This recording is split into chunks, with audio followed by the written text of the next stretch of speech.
Welcome વિદ્યાર્થી મિત્રો, session 6માં આપનું હાર્દિક સ્વાગત છે. આજે આપણે વિદ્યુત ક્ષેત્ર, બિંદુવત વિદ્યુતભારનું વિદ્યુત ક્ષેત્ર, એને સંબંધિત દાખલાઓનો અભ્યાસ કરીશું. તમે આશા રાખો કે વિદ્યુત ક્ષેત્ર વિશે પ્રાથમિક માહિતી તમને ખ્યાલ છે કે બિંદુવત વિદ્યુતભાર સ્મોલ ક્યુ થી આર અંતરે વિદ્યુત ક્ષેત્રનું મૂલ્ય KQ/R². જો આ ધન વીજભાર હોય તો ધનનું ક્ષેત્ર પોતાનાથી દૂર તરફ અને ઋણ વીજભાર હોય તો તેનું ક્ષેત્ર પોતાના તરફ. જો આ રીતે ધન અને ઋણ વિદ્યુતભારિત પ્લેટો એકબીજાથી અમુક અંતરે રહેલી હોય તો એ વચ્ચેના વિસ્તારમાં ક્ષેત્ર ધન વિદ્યુતભારથી ઋણ વિદ્યુતભાર તરફ જતી દિશામાં મળે. તો આટલી પ્રાથમિક માહિતી તમે ભણી ગયા છો. તો ઉદાહરણ 1.8 પર જઈએ આપણે. તો કે એક ઇલેક્ટ્રોન 2 × 10⁴ ન્યૂટન કુલમ ઇન્વર્સના નિયમિત વિદ્યુત ક્ષેત્રમાં 1.5 સેન્ટીમીટર જેટલા અંતરનું પતન પામે છે. ક્ષેત્રનું માન એટલે કે મૂલ્ય અચળ રાખીને તેની દિશા ઉલટાવવામાં આવે છે અને તેમાં પ્રોટોન પણ તેટલા જ અંતરનું પતન પામે છે. દરેક કિસ્સામાં પતન માટે લાગતો સમય ગણો. ગુરુત્વની અસર હેઠળ મુક્ત પતન સાથેનો તફાવત જણાવો. તો વિદ્યાર્થી મિત્રો, આની અંદર તમને આકૃતિ એમાં તમે જુઓ, આ ઋણ પ્લેટ, આ ધન પ્લેટ અને ક્ષેત્રની દિશા ધનથી ઋણ તરફ. એક ઇલેક્ટ્રોન મુક્ત પતન કરે છે. મુક્ત પતન કરે છે મતલબ કે એનો પ્રારંભિક વેગ 0 હશે. ગુરુત્વીય અસરો અહીં આપણે ગણવાની નથી. હવે મેં તમને ભણાવેલું કે ઋણ વીજભાર પર ક્ષેત્રની વિરુદ્ધ દિશામાં બળ લાગે. જો તમે નોંધ તૈયાર કરી હોય તો તમને ખ્યાલ હશે કે ઋણ વીજભાર પર ક્ષેત્રની વિરુદ્ધ દિશામાં બળ લાગે. તો અહીંયા ઇલેક્ટ્રોન પર ઋણથી ધન પ્લેટ તરફની દિશામાં બળ લાગશે અને આ માટે આટલું અંતર એટલે કે 1.5 સેન્ટીમીટર અંતરનું મુક્ત પતન થાય તે દરમિયાન એને લાગતો સમય કેટલો તે આપણે ગણવાનો છે. તો ઇલેક્ટ્રોનના મુક્ત પતન માટે લાગતો સમય T. તો ઇલેક્ટ્રોનનું દળ, ઇલેક્ટ્રોન પરના વીજભારનું મૂલ્ય અને સમાન વિદ્યુત ક્ષેત્રનું મૂલ્ય આપણને આપ્યું છે. તો હવે ઇલેક્ટ્રોન માટે કેટલું બળ લાગશે? તો એ બળ માટે આપણે જાણીએ છીએ કે Q વિદ્યુતભારને E તીવ્રતાવાળા વિદ્યુત ક્ષેત્રમાં મૂકીએ તો તેના પર લાગતા વિદ્યુત બળનું મૂલ્ય F = QE થાય. તો અહીં સમાન વિદ્યુત ક્ષેત્રને લીધે ઇલેક્ટ્રોન પર લાગતા બળનું મૂલ્ય, જેને હું Fe સંકેતથી બતાવું છું. તો Fe = EE, કારણ કે ઇલેક્ટ્રોન પરના વીજભારનું મૂલ્ય Q = E. યાદ રાખજો, ઇલેક્ટ્રોન પરનો વીજભાર -E છે પણ મૂલ્ય લખું છું. તો Q = E. ન્યૂટનનો બીજો નિયમ શું કહે? બળ બરાબર દળ ગુણ્યા પ્રવેગ. તો me × Ae = E. તો Ae = EE/me. ચાલો, E 1.6 × 10⁻⁹ કુલમ. E સમાન ક્ષેત્ર એટલે કે અચળ મૂલ્યનું ક્ષેત્ર. me ઇલેક્ટ્રોનનું દળ, એ પણ અચળ. તો એનો મતલબ કે ઇલેક્ટ્રોનમાં ઉદ્ભવતો પ્રવેગ એ અચળ પ્રવેગ હશે. આથી તમે અચળ પ્રવેગી ગતિના સમીકરણો વાપરી શકો. માહિતીમાં તમે જુઓ તો સમય માગેલો છે. અંતિમ વેગ પૂછ્યો નથી, અંતિમ વેગ માગ્યો નથી. તો અંતિમ વેગ વગરનું અચળ પ્રવેગી ગતિનું સૂત્ર કયું છે? તો કે D = V0T + ½ AT². તો V0 અથવા V0 પ્રારંભિક વેગ 0 છે. ઇલેક્ટ્રોનમાં ઉદ્ભવતા પ્રવેગને AE વડે દર્શાવીએ. TE ને કરતા બનાવો તો √2D/AE અને AEની વેલ્યુ EE/me મૂકો. આ સમીકરણને નંબર 1 આપો. કેમ? તો કે ભાઈ ઘણી વખત સંગ્રહેલો સાપ પણ કામનો. કદાચ સંગ્રહેલું સમીકરણ કંઈ કામ લાગશે જ. ચાલો, જરૂરી વેલ્યુઝ એને તમે સબસ્ટિટ્યૂટ કરો, મૂકો. તો સાદુરૂપ તમે આપશો તો TE 2.9 × 10⁻⁹ સેકન્ડ તમને મળશે. મતલબ કે 2.9 નેનોસેકન્ડ જેવો એનો સમય લાગશે. પ્રોટોનના મુક્ત પતન માટેનો સમય તમે નોંધો TP. તો કરવાનું કંઈ જ નથી. જો ઇલેક્ટ્રોન અને પ્રોટોન ખાલી કીધું એટલું જ છે કે વિદ્યુત ક્ષેત્રની દિશા ઉલટાવવામાં આવી. વિદ્યુત ક્ષેત્રની દિશા ઉલટાવો, પ્રોટોન પર ક્ષેત્રની દિશામાં બળ લાગે. તમને ખ્યાલ છે પ્રોટોન પર લાગતું બળ ક્ષેત્રની દિશામાં હોય, કારણ કે ધન વીજભાર છે. ધન વીજભાર પર વિદ્યુત ક્ષેત્રની દિશામાં બળ લાગે. કેટલા મૂલ્યનું બળ લાગશે? તો સેમ એફપી બરાબર ઈ, કારણ કે વિદ્યુત ભારનું મૂલ્ય પ્રોટોન પર અને ઇલેક્ટ્રોન પર સેમ જ છે. અહીંયા તમે લખશો F E is equal to MP AP, અને એપીને કરતાં બનાવશો ઈ અપોન એમપી. સમીકરણ પણ સેમ જ રહેશે. ફક્ત ચેન્જ શું આવશે? તો કે સમીકરણ 1માં જ્યાં એમઈ છે ત્યાં શું આવશે? એમપી. તો સમીકરણ 1 પરથી તમારે ફરીથી ગણતરી બતાવવાની જરૂર નથી. 2d એમપી અપોન ઈ, કિંમત મૂકો, સાદું રૂપ આપો તો TP is equal to 1.3 × 10⁻⁷ second. તમે જોઈ શકશો ઇલેક્ટ્રોન કરતાં પ્રોટોન માટેનો સમય વધારે છે. જેમ ઋણ ઘાત મોટી તેમ કિંમત ઓછી, તો પ્રોટોનને વધારે સમય લાગે. તો કે ઉપરોક્ત પરિણામો પરથી કહી શકાય કે વિદ્યુતના કિસ્સાઓમાં ભારે કણ પ્રોટોન એ સમાન અંતરના મુક્ત પતન માટે હલકા કણ એટલે કે આ કિસ્સાના ઇલેક્ટ્રોન કરતાં વધારે સમય લે છે. પણ જ્યારે ગુરુત્વાકર્ષી બળના કિસ્સા હોય તો આવો પ્રવેગ દળથી સ્વતંત્ર છે, મતલબ કે દળ પર આધારિત નથી. જ્યારે વિદ્યુતના કિસ્સાઓમાં ઉદ્ભવતો પ્રવેગ કણના દળ પર આધાર રાખે છે. ભારે કણ વધારે સમય, હલકો કણ ઓછા સમયમાં આવું મુક્ત પતન કરતો જોવા મળે છે. એટલે મેં લખ્યું છે પરંતુ ગુરુત્વાકર્ષણના કિસ્સામાં મુક્ત પતનનો સમય T is equal two √2h/g એ કણના દળ પર આધારિત નથી, એટલે કે કણના દળથી સ્વતંત્ર છે. વિદ્યાર્થી મિત્રો, આ જ રીતે ઘણા કિસ્સાઓ તમને આવા આપેલા હશે કે જેમાં સમાન વિદ્યુત ક્ષેત્ર હશે. એક ઇલેક્ટ્રોન સમજી લો ક્ષેત્રની દિશામાં v વેગથી ગતિ કરે છે, તો ઇલેક્ટ્રોનને સ્થિર થતાં લાગતો સમય કેટલો? તો વિદ્યાર્થી મિત્રો, અહીંયા અમુક બાબતોને મોઢે કરી નાખો. પ્રવેગ, ઇલેક્ટ્રોનમાં ઉદ્ભવતો પ્રવેગ શું હતો? બળ કેટલું હશે? ઈ છેદમાં ઇલેક્ટ્રોનનું દળ એમઈ. હવે તમે જાણો છો કે ઇલેક્ટ્રોન પર ક્ષેત્રની વિરુદ્ધ દિશામાં બળ લાગે, અને આ બળને લીધે ઇલેક્ટ્રોનમાં પ્રતિપ્રવેગ ઉત્પન્ન થાય, અને પ્રતિપ્રવેગ ઉત્પન્ન થાય તો એક સ્થિતિ એવી આવશે કે જ્યાં ઇલેક્ટ્રોનની ઝડપ ઘટીને શૂન્ય થાય. તમને પ્રશ્ન શું પૂછ્યો છે કે સ્થિર થતાં લાગતો સમય કેટલો? તો આ આપેલ કિસ્સામાં આ મળતો પ્રવેગ એ પ્રતિપ્રવેગ છે તો અચળ પ્રવેગ જ. તો v is equal two v0 + at સમીકરણ વાપરો. જ્યારે ઇલેક્ટ્રોન સ્થિર થાય, પ્રારંભિક વેગ એનો અંતિમ વેગ 0, પ્રારંભિક વેગ એમણે vથી બતાવ્યો છે. આ ઈ અપોન એમઈ ઇન્ટુ ટી. સાદું રૂપ આપો તો v is equal two E upon M E into T. તો ટી ઇઝ ઇક્વલ ટુ તમને શું મળશે? MEV ઇન્ટુ ઈ. તો વિદ્યાર્થી મિત્રો, આ રીતે એને સ્થિરતા લાગતો સમય શોધી શકો. કેટલું અંતર કાપીને સ્થિર થશે તે પણ તમે જોઈ શકો. ફરી પાછો પોતાના બિંદુએ આવતા લાગતો સમય કેટલો? ઇલેક્ટ્રોન ધારો કે એ બિંદુથી શરૂ કરે છે ગતિ, ફરી પાછો એ પર આવતા લાગતો સમય કેટલો? તો કે જેટલા સમયમાં એ સ્થિર થયો એટલા સમયમાં ફરી પાછો જ્યારે એ પાસે પહોંચશે, કારણ કે બળ તો લાગે જ છે એની પર. આથી જે રીતે આપણે ઉર્ધ્વ દિશામાં પદાર્થને ફેંકીએ અને જે રીતે ઉર્ધ્વ દિશામાં ફેંકેલો પદાર્થ ફરી પાછો પૃથ્વી પર આવે, તે જ રીતે ઇલેક્ટ્રોન એ બિંદુથી બી બિંદુ પર જતાં પ્રતિપ્રવેગી, તો બી બિંદુથી એ પાસે જતાં પ્રવેગી ગતિ કરીને આવશે. તો કુલ સમય કેટલો થશે એ બિંદુ પર ફરી આવતા લાગતો સમય? તો કે આ જે સમય ટી મળે છે તેનો બમણો સમય એને ફરી પાછો એ બિંદુ પર આવતા લાગશે. તો આવા MCQs તમને જોવા મળે છે. તો વિદ્યાર્થી મિત્રો, અહીંયા વિદ્યુત બળ તરીકે વિદ્યુત બળ, ઉદ્ભવતો પ્રવેગ વિદ્યુત બળને લીધે ઉદ્ભવતો પ્રવેગ, પણ દાખલાઓ બેઠા અચળ પ્રવેગી ગતિના. તો એનું એક આ ઉદાહરણ છે. ધ્યાનપૂર્વક આવા MCQ પણ સોલ્વ કરજો. ચાલો નવા દાખલા તરફ આગળ વધીએ. વિદ્યાર્થી મિત્રો, ઉદાહરણ 1.9. 10⁻⁸ કુલમ અને -10⁻⁸ કુલમ મૂલ્યના બે બિંદુવત વિદ્યુતભારો અનુક્રમે Q1 અને Q2 એકબીજાથી 0.1 મીટર અંતરે મૂકેલા છે.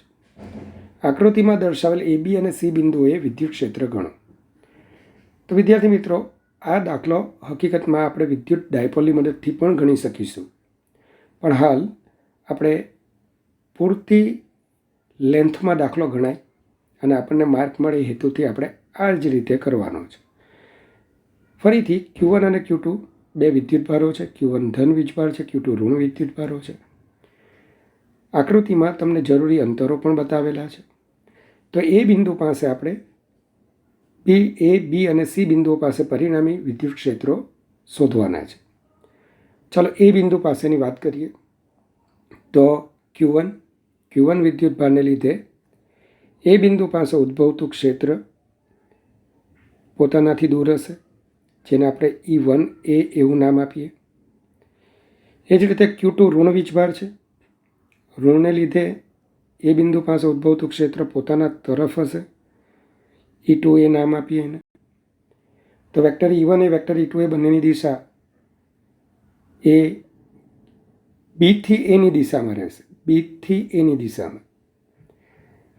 તો આપણે શું કરીશું, પહેલાં E1 એનું મૂલ્ય, E2 એનું મૂલ્ય શોધીને પછી એનો સાદો સરવાળો કરી લઈશું.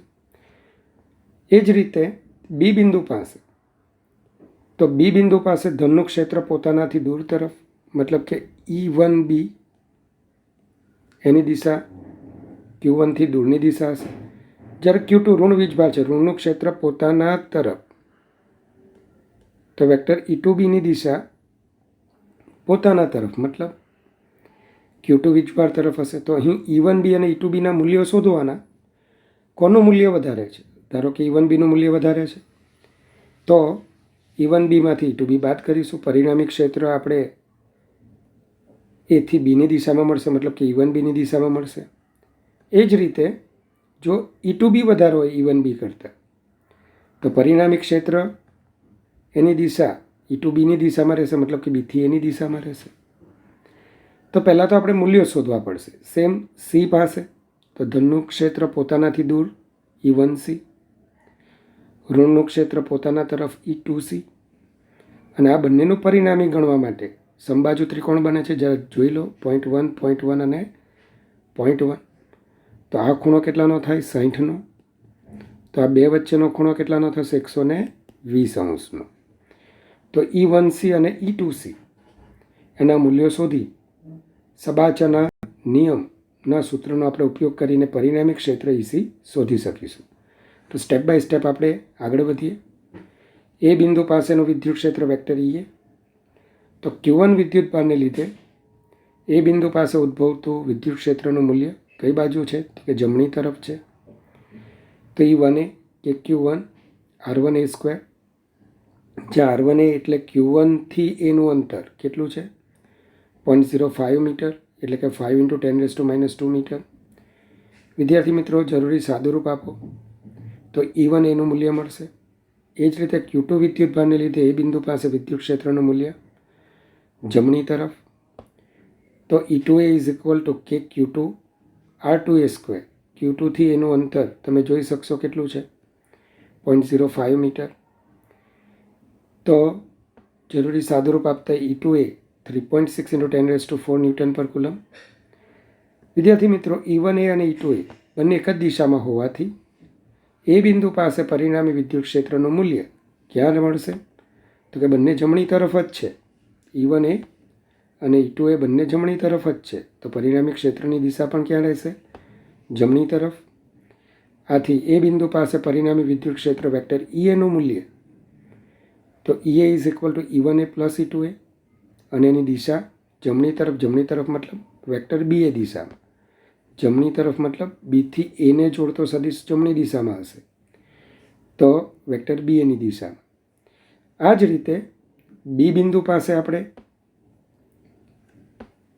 Q1 વિદ્યુતભારને લીધે વિદ્યુત ક્ષેત્રનું મૂલ્ય શોધીએ. તો Q1 ધન વીજભાર છે, મેં હમણાં જ આકૃતિમાં બતાવ્યું. તો E1B Q1/R1B² અને R1B અંતર 0.05 મીટર છે. સાદુરૂપ આપતા E1Bનું મૂલ્ય 3.6 × 10⁻⁴ ન્યૂટન પર કુલમ થાય છે. એ જ રીતે Q2 વિદ્યુતભારને લીધે B બિંદુ પાસે વિદ્યુત ક્ષેત્રનું મૂલ્ય જે જમણી બાજુ હશે, કારણ કે Q2 ઋણ વીજભાર છે, જે આકૃતિમાં મેં હમણાં જ બતાવ્યું. તો E2B = KQ2/R2B². તો સાદુરૂપ આપતા ઈ ટુ બીનું મૂલ્ય 4 × 10⁻³ પણ આપણે કમ્પેરિઝન કરવાની છે. અહીંયા 10⁴ છે તો અહીંયા પણ હું 10⁴ બનાવું તો 0.4 × 10⁴ ન્યૂટન પર કુલમ. ચાલો તમે ચેક કરી લો તો કોણ વધારે છે, તો કે E1B વધારે છે. ફરી પાછી એક વખત આકૃતિને જોઈ લો. E1B વધારે છે કોના કરતાં? E2B કરતાં. પણ E1B તો ડાબી તરફ છે તો EB પણ ક્યાં હશે? ડાબી તરફ રહેશે. આથી ડાબી તરફ મતલબ A થી Bની દિશામાં અથવા વેક્ટર ABની દિશામાં.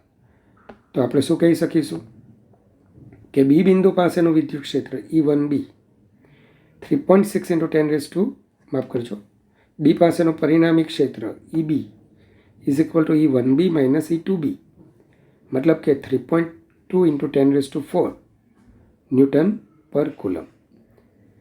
અને એની સદિશ તરીકે લખીએ તો મૂલ્ય ઉપરાંત શાની જરૂર પડશે? દિશાની. તો દિશા આપણે અત્યારે આ રીતે લખીશું કે આ ડાબી તરફ અથવા વેક્ટર ABની દિશામાં. વિદ્યાર્થી મિત્રો, સી બિંદુ પાસે પરિણામી વિદ્યુત ક્ષેત્ર આપણે ગણીએ તો કે આકૃતિ આપણે જોઈ લીધી છે હમણાં. તો E = E1C અને E2C. કેવી રીતે? ફરી પાછા આકૃતિમાં જુઓ. Q1 થી Cનું અંતર અને Q2 થી Cનું અંતર સરખું છે. Q1 અને Q2ના મૂલ્યો તમે જુઓ. મૂલ્યો 10⁻8 કુલમ, 10⁻8 કુલમ, મૂલ્યો સરખા જ છે. તો વિદ્યુત ક્ષેત્રના મૂલ્યો કે Q/R², માં Q સરખા, અંતર R સરખું, તો મૂલ્યો સરખા જ આવશે. હા, E1C અને E2C એકબીજાથી કેટલા ખૂણે ગોઠવાયેલા હશે? 120ના ખૂણે. તો વિદ્યાર્થી મિત્રો, સી બિંદુ પાસે E1C અને E2Cના મૂલ્યને જો હું E વડે દર્શાવું તો KQ/R², જ્યાં Qનું મૂલ્ય 10⁻8 કુલમ અને R 0.1 મીટર, તો તમને E1C = E2C 9 × 10⁻³ ન્યૂટન પર કુલમ મળશે. વળી આ E1C અને E2C એકબીજાની સાથે 120° ખૂણે રહેલા છે. તો સમાંતર બાજુ ચતુષ્કોણના નિયમ પરથી સી બિંદુ પાસે પરિણામી વિદ્યુત ક્ષેત્રનું મૂલ્ય EC = √E² + E² + 2E cos 120. સાદુરૂપ આપી દો cos 120. બાયોલોજીવાળા વિદ્યાર્થી મિત્રો, cos 120 -½ તો EC = E હશે. અને તમને જો આગળ યાદ આવતું હોય તો 120° ખૂણે બે સરખા મૂલ્યના સદિશો જ્યારે રહેલા હોય તો પરિણામી સદિશનું મૂલ્ય પણ બેમાંથી એકના મૂલ્ય જેટલું જ થાય. તો EC તમને આટલું મળે તો વેક્ટર EC કઈ દિશામાં હશે? તો જમણી તરફ. કેમ જમણી તરફ? બે સમાન મૂલ્યના સદિશો એનો પરિણામી સદિશ હંમેશા બંનેનો દ્વિભાગ કરે, ખૂણાઓને દ્વિભાગે. તો મતલબ કે આ પણ 60° ખૂણો થાય ને આ પણ 60° ખૂણો થાય. તો આથી આપણે એમ કહી શકીએ કે આ EC જે છે તે BA ને સમાંતર છે. BA ને કેવા છે? સમાંતર. કારણ કે તમે જુઓ, આ ખૂણો 60, આ ખૂણો 60, તો આ સમાંતર રેખાઓ થઈ જાય. એટલે વેક્ટર ECની દિશા ક્યાં હશે? જમણી તરફ રહેશે અને વેક્ટર BAની દિશામાં હશે. તો આપણે વેક્ટર ECની દિશા શું લખી? જમણી તરફ અને વેક્ટર BAને સમાંતર. તો આ રીતે આ પ્રોબ્લેમ સોલ્વ થાય. વિદ્યાર્થી મિત્રો, સ્વાધ્યાયનો 1.8 બે બિંદુવત વિદ્યુતભારો QA 3 માઇક્રોકુલમ અને QB -3 માઇક્રોકુલમ એકબીજાથી શૂન્યાવકાશમાં 20 સેન્ટીમીટર દૂર રહેલા છે. બે વિદ્યુતભારોને જોડતી રેખાના મધ્ય બિંદુઓ આગળ વિદ્યુત ક્ષેત્ર કેટલું હશે? અને બીજો પ્રશ્ન છે, જો 1.5 × 10⁻9 કુલમ માન ધરાવતો એક ઋણ પરીક્ષણ વિદ્યુતભાર આ બિંદુએ મૂકવામાં આવે તો તેના પર લાગતું બળ કેટલું હશે? આ પણ વિદ્યુત ડાયપોલનો જ દાખલો છે, પણ એને આપણે આ મેથડથી કરીએ. કેમ? તેનું પણ કારણ હું તમને વિદ્યુત ડાયપોલના નેક્સ્ટ સેશનના ટોપિકમાં સમજાવીશ જ, ત્યારે તમને આ દાખલાનો રેફરન્સ આપીશ, એટલે બરાબર ધ્યાનપૂર્વક જોજો.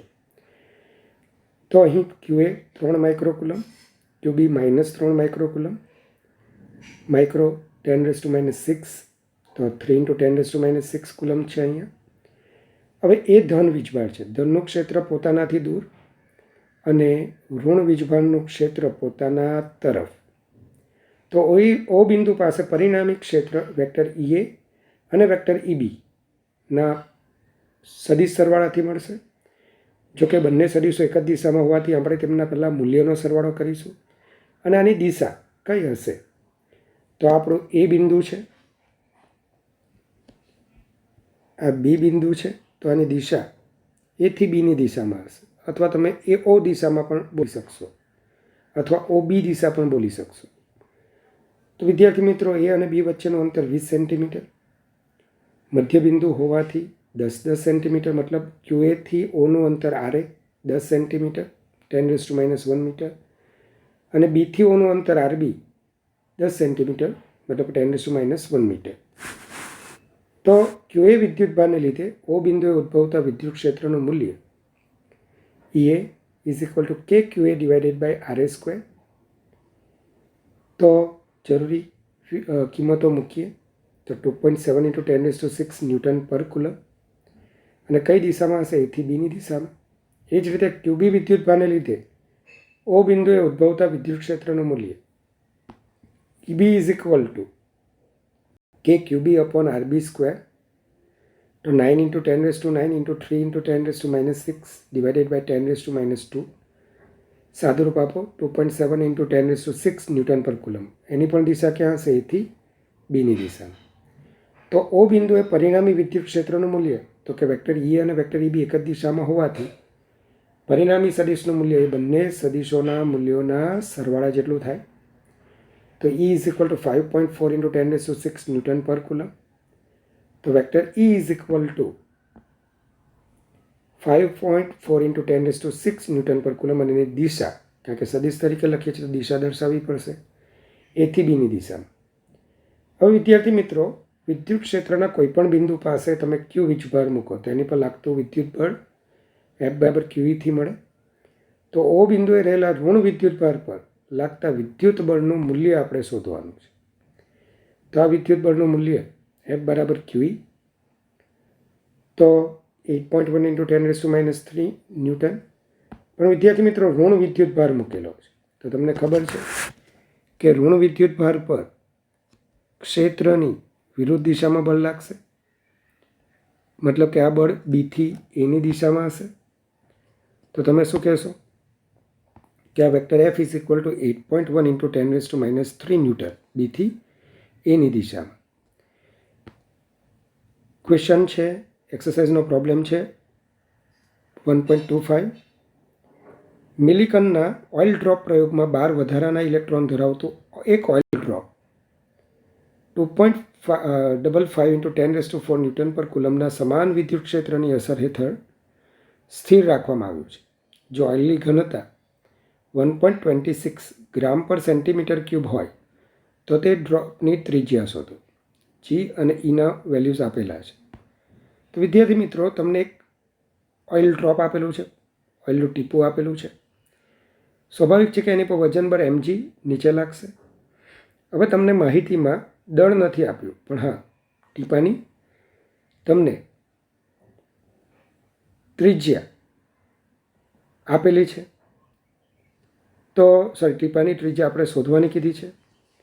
તો તમને ખબર છે કે ભાઈ દળ બરાબર ઘનતા ગુણ્યા કદ, અને ટીપું ગોળ તો એનું કદ 4/3 πr³. હવે આ ટીપું એના વજનને સમતોલે એટલું જ વિદ્યુત બળ પણ અનુભવે છે. તો સ્વાભાવિક છે કે વજન બળ અધો દિશામાં હોય તો વિદ્યુત બળ ઉપર હશે. વિદ્યાર્થી મિત્રો, અહીંયા પ્રશ્ન તમને પૂછું કે વિદ્યુત ક્ષેત્ર કઈ દિશામાં હશે?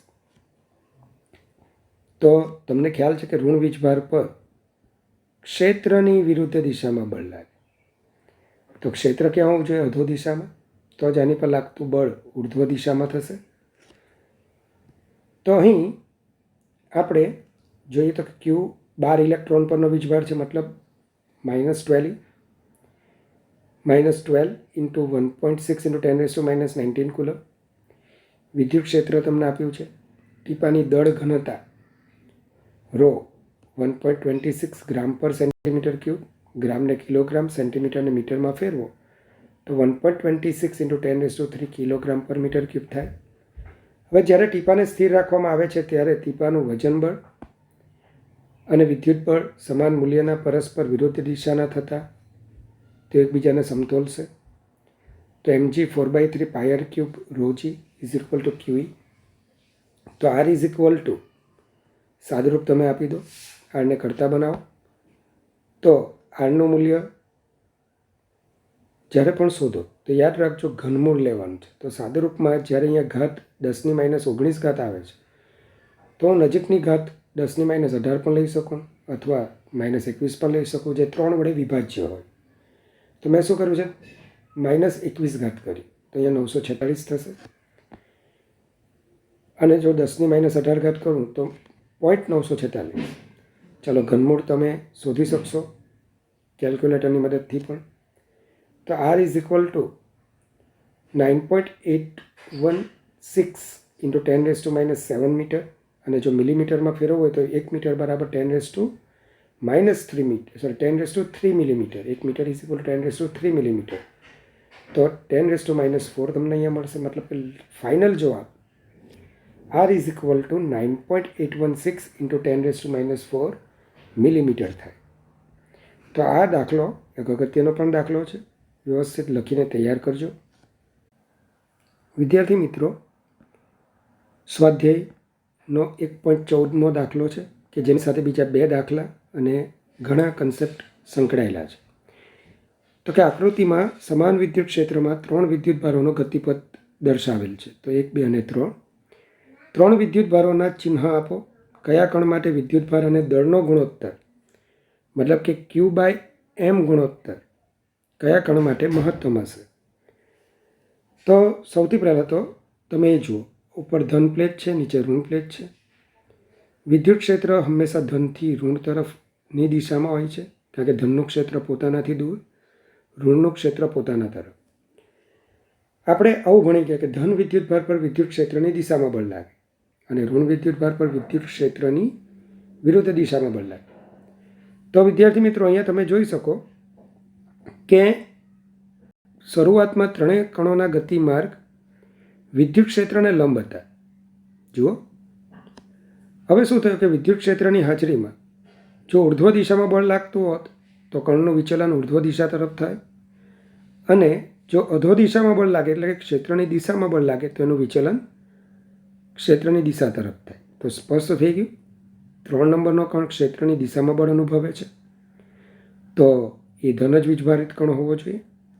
અને પહેલાં અને બીજા કણનું વિદ્યુત ક્ષેત્રની વિરુદ્ધ દિશામાં વિચલન થયું છે, આથી પહેલાં અને બીજા કણો એ ઋણ વિદ્યુત ભારિત કણો હોવા જોઈએ. તો અહીં કણ 1 અને 2 ધન પ્લેટ તરફ વિચલન અનુભવે છે, એટલે કે વિદ્યુત ક્ષેત્રની વિરુદ્ધ દિશામાં વિચલન અનુભવે છે, તેથી તેમના પરના વિદ્યુતભારો ઋણ છે. જ્યારે કણ 3 એ ઋણ પ્લેટ તરફ એટલે કે ક્ષેત્રની દિશા તરફ વિચલન અનુભવે છે, તેથી તેના પર ધન વિદ્યુતભાર છે. વિદ્યાર્થી મિત્રો, હવે તમને ખ્યાલ છે કે સમાન વિદ્યુત ક્ષેત્રને લીધે લાગતા વિદ્યુત બળને કારણે Q વિદ્યુતભારિત કણ એ વાય દિશામાં જ બળ અનુભવે છે, કારણ કે ક્ષેત્ર જે દિશામાં હોય બળ એ દિશામાં લાગશે અથવા એનાથી વિરુદ્ધમાં લાગશે. તો આ દિશાને એ લોકોએ વાય દિશા કન્સિડર કરવાની કીધી છે. તો જે કંઈક બળો લાગશે ક્યાં તો ધન વાય દિશામાં ક્યાં ઋણ વાય દિશામાં, ટૂંકમાં વાય અક્ષની દિશામાં જ લાગશે. અને તેથી પ્રવેગ બરાબર બળ છેદમાં દળ. તો પ્રવેગ શું થશે? Q/m, માફ કરજો, QE/m, કારણ કે બળ F is equal two QE. હવે બધા જ કણોનો વાય દિશામાં પ્રારંભિક વેગ 0 છે. કેમ? તો તમે જોઈ શકો છો કે આ પ્લેટો, આ જે કણો હતા એ એક્સ દિશામાં જ ગતિ કરતા હતા, એટલે એમનો પ્રારંભિક વેગ એક્સ દિશામાં હતો. વાય દિશામાં કોઈ ગતિ નહોતી. જો વાય દિશામાં કોઈ ગતિ ન હોય તો વાય દિશામાંનો પ્રારંભિક પ્રવેગ શું થાય? 0. તો વિદ્યાર્થી મિત્રો, બધા જ કણોનો વાય દિશામાં પ્રારંભિક વેગ 0 છે. બીજું કે આ બળને લીધે ઉદ્ભવતો પ્રવેગ QE/m આપણે જોયું કે ભાઈ અચળ પ્રવેગ છે. તો અચળ પ્રવેગી ગતિનું સૂત્ર y is equal two v0yt plus half AYT² નો તમે અહીંયા ઉપયોગ કરી શકશો. ચાલો જરૂરી કિંમત મૂકીએ. તો y is equal two half QE/m into t². આપણે આ સમીકરણ પરથી એટલું જોઈ શકીએ કે y કોના પર આધાર રાખે છે? Q/mના ગુણોત્તર પર આધાર રાખે જ છે. તો y is proportional two Q/m. તો સ્પષ્ટ છે કે જેના માટે વાય એટલે કે વિચલન મોટું તેના માટે ક્યુ બાય એમ ગુણોત્તર મોટો. ચલો આકૃતિમાં જુઓ, કોનું વિચલન વધારે દેખાય છે? તો 1 અને 2ની સાપેક્ષે 3 એનું વિચલન મોટું છે, તો એના માટે ક્યુ બાય એમ ગુણોત્તર કેવો હશે? મોટો હશે. તો સ્પષ્ટ છે કે પણ શું કણ 3 વાય દિશામાં મહત્તમ વિચલન અનુભવતો હોવાથી તેના માટે ક્યુ બાય એમ ગુણોત્તર મહત્તમ હોય છે. વિદ્યાર્થી મિત્રો, આ જ રીતે તમને 1.33 સ્વાધ્યાયનો દાખલો આપેલો છે કે સ્મોલ એમ દળ અને માઇનસ ક્યુ વિદ્યુતભાર ધરાવતો કણ બે વિદ્યુતભારિત પ્લેટોની વચ્ચે વીએક્સ વેગથી પ્રારંભમાં એક્સ અક્ષને સમાંતરે દાખલ થાય છે, જેમાં દરેક પ્લેટની લંબાઈ એલ છે અને પ્લેટો વચ્ચે સમાન વિદ્યુત ક્ષેત્ર જાળવી રાખવામાં આવે છે. દર્શાવો કે પ્લેટના દૂરના છેડે કણનું સેરોલમ વિચલન QE L² / 2m Vx² છે. તો વિદ્યાર્થી મિત્રો, જેવો કણ બે પ્લેટો વચ્ચેના વિસ્તારમાં દાખલ થાય તો આ કણનો પ્રારંભમાં વેગ માત્ર એક્સ દિશામાં જ છે, જે Vx જેટલો છે. તો વાય દિશામાંનો પ્રારંભિક વેગ શું થશે? 0. ઋણ વિદ્યુત ભારિત કણ છે, આથી વિદ્યુત ક્ષેત્ર કે જે ધન પ્લેટથી ઋણ પ્લેટ તરફની દિશામાં હોય, તો ઋણ વીજભાર પર ક્ષેત્રની વિરુદ્ધ દિશામાં બળ લાગતા ઋણ પ્લેટથી ધન પ્લેટ તરફની દિશામાં એ બળ અનુભવતો હોવાને કારણે આ દિશામાં જે માસ ઉત્પન્ન થશે, પ્રવેગ ઉત્પન્ન થશે. તો કઈ દિશામાં બળ નથી લાગતું? એક્સ દિશામાં. તો એક્સ દિશામાંની ગતિ કેવી થાય? શૂન્ય પ્રવેગવાળી, મતલબ કે અચળ વેગી ગતિ. એક્સ દિશામાંનો વેગ Vx છે, એક્સ દિશામાં એને કાપેલું અંતર L છે. કેમ L અંતર? પ્લેટના દૂરના છેડે, મતલબ કે L અંતર કાપ્યા બાદ. તો x = L. તો v = x/t. અચળ વેગી ગતિ આવે, એક જ સૂત્ર લાવે, વેગ બરાબર સ્થાનાંતરના છેદમાં સમયને કરતા બનાવો તો L/Vx થશે. વિદ્યાર્થી મિત્રો, આ જ રીતે વાય દિશામાંની ગતિ, તો એ કઈ ગતિ છે? અચળ પ્રવેગી ગતિ છે. તો પ્રારંભમાં વેગનો y ઘટક 0, ay QE/m, t = L/Vx. તો વિદ્યાર્થી મિત્રો, y ફરી પાછું એક સમીકરણ લઈએ સ્થાનાંતરનું. તો y દિશામાંનું સ્થાનાંતર એટલે કે એનું વિચલન V0yt + ½ ayt². ayની કિંમત આપણે મૂકી દઈએ તો t L/Vx જરૂરી કિંમત મૂકતા માંગેલ સમીકરણ આપણને મળશે. હવે વિદ્યાર્થી મિત્રો, આ સમીકરણ શું બતાવે ખબર તમને? કે y અને L ને બદલે તમે x લખો તો એ ચાલે હમણાં, કારણ કે x દિશામાંનું અંતર છે. L શું છે? x દિશામાંનું અંતર. તો y = x². તો આ ઇક્વેશન ઓફ ટ્રેજેક્ટરી, ગતિપથના સમીકરણ થયું. હવે જે ગતિપથના સમીકરણમાં y કે xની એક ઘાત હોય અને બીજા ચલની મહત્તમ ઘાત 2 હોય, તો એ પરવલયનું સમીકરણ છે. મતલબ કે આ સમીકરણ શું બતાવે? કે આપણા કણનો ગતિમાર્ગ પરવલયાકાર છે. વિદ્યાર્થી મિત્રો, ધારો કે સ્વાધ્યાય 1.33માંનો કણ, એનો વેગ Vx આપેલો છે અને 0.5 સેન્ટીમીટર અંતર ધરાવતી બે પ્લેટો વચ્ચેનું જે અંતર છે તે 0.5 સેન્ટીમીટર છે અને જે ક્ષેત્ર છે તે આટલું આપેલું છે, તે પ્લેટને ક્યાં અથડાશે? હવે અહીંયા એક બહુ મોટો પ્રોબ્લેમ છે કે બે પ્લેટો વચ્ચેનું અંતર 0.5 સેન્ટીમીટર આપેલું છે. હવે જો આપણે ઇલેક્ટ્રોનને ક્યાંથી દાખલ કરેલો છે એ માહિતી આપણને આપી નથી. ધારો કે મેં મધ્યમાંથી દાખલ કર્યો હોય તો આ બે પ્લેટો વચ્ચેનું અંતર, એનું અડધું અંતર લેવું પડે. પણ ટેક્સ્ટબુકના જવાબને અનુલક્ષીને જો હું વિચારું તો એમણે આ ઇલેક્ટ્રોનને એક પ્લેટના ધાર પાસેથી ગતિ કરતો બતાવેલો હશે, કારણ કે આપણે જે અંતર y લેવાનું છે અહીંયા, એ અંતર y બે પ્લેટો વચ્ચેનું અંતર લેવાનું છે. આથી અહીંયા આપણે જાણકારી માટે ખાસ કે આપણને જે અંતર y આપ્યું છે ત્યાં મેં સ્ટાર માર્ક પણ કર્યો છે.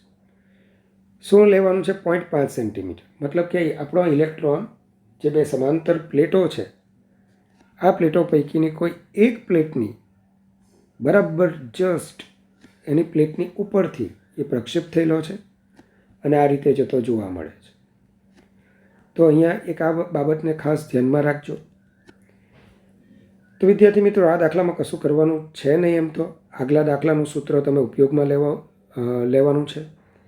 તો y 0.5 સેન્ટીમીટર મતલબ કે 5 ગુણ્યા 10⁻³ મીટર, vx ની વેલ્યુ સિમ્પલ આગલા મેળવેલ સમીકરણ તમે આ માહિતીને સબસ્ટિટ્યૂટ કરો તો તમને L² 2 × 0.5 × 10⁻², સાદુરૂપ આપતા તમને L² 2.5 × 10⁻⁴ મળશે. સોરી, L તમને 1.58 × 10⁻² મીટર મળશે. મતલબ કે L is approximately equal to 1.6 centimetre. તો આ રીતે આપણે આ દાખલો કરી શકીએ. વિદ્યાર્થી મિત્રો, આ દાખલાના કેટલાક MCQને પણ જરા જોઈ લઈએ. ક્વેશ્ચન એવો છે કે આ બે પ્લેટો વચ્ચેના વિસ્તારમાં એક ઇલેક્ટ્રોન અને એક પ્રોટોન જુદી જુદી સ્થિતિઓમાં દાખલ થાય છે. કોઈક વખત સમાન વેગથી દાખલ થાય, કોઈ વખત સમાન ગતિ ઉર્જાથી દાખલ થાય, કોઈ વખત સમાન વેગમાનથી. તો કયા કણના માર્ગની વક્રતા વધારે હશે? મતલબ કે વક્રતાની સરખામણી કરવી છે. હવે એટલું યાદ રાખો, જેમ વિચલન વધુ તેમ આ માર્ગ વધારે વક્ર બને એટલું તો સ્પષ્ટ છે. શું? વાય જેમ વધારે તેમ માર્ગની વક્રતા વધારે. તો ટૂંકમાં વાયની કમ્પેરિઝન કરવાની છે. તો આપણો ટોપિક છે વિચલનના કારણે ઇલેક્ટ્રોન અને પ્રોટોનના માર્ગની વક્રતાની સરખામણી. તો આપણે કયા નિર્ણય પર આવ્યા? જેમ વાય વધારે તેમ વક્રતા વધારે.